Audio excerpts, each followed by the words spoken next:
Ang mabuting balita mula sa langit sa araw na ito. Sinabi ng Poong Mahal, kasamaan ay layuan, kasalanay pagsisihan. Kayo ay magbagong buhay, magbalik loob na tunay. Ang mabuting balita ng Panginoon ayon kay San Juan. Pinupuri ka namin, Panginoong Hesukristo. Noong panahong iyon, marami sa mga Hudyong dumalaw kay Maria ang nakakita sa ginawa ni Jesus at nanalig sa kanya. Ngunit ang ilan sa kanila'y pumunta sa mga Pariseyo at ibinalita ang ginawa ni Jesus. Kaya tinipon ng mga punong saserdote at ng mga Pariseyo ang mga kagawad ng Sanhedrin.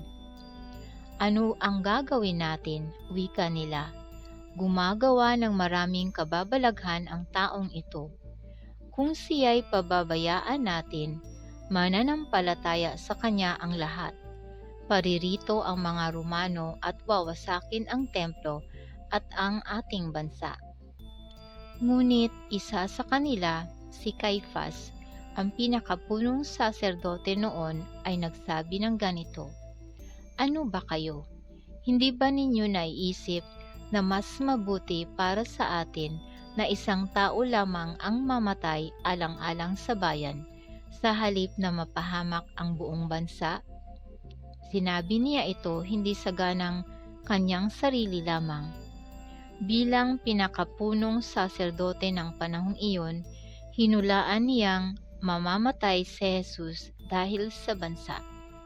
At hindi dahil sa bansang iyon lamang, kundi upang tipunin ang nagkawatak-watak na mga anak ng Diyos. Mula noon, binalangkas na nila kung paano ipapapatay si Jesus, kaya't hindi na siya hayagang naglakad sa Judea.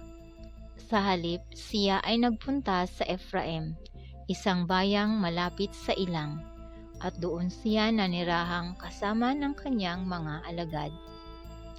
Nalalapit na ang pista ng Paskwa. Maraming tagalalawigang pumunta sa Jerusalem bago magpaskwa upang isagawa ang paglilinis ayon sa kautusan. Hindi nila nakita si Jesus sa templo, kaya't nagtanungan sila, "Ano sa akala ninyo? Paririto kaya sa pista o hindi?" Ipinag-utos ng mga punong saserdote at ng mga Pariseyo na ituro ng sinumang nakaaalam kung nasaan si Jesus upang siya'y maipadakip nila. Ito ang mabuting balita ng ating kaligtasan. Papuri sa Diyos.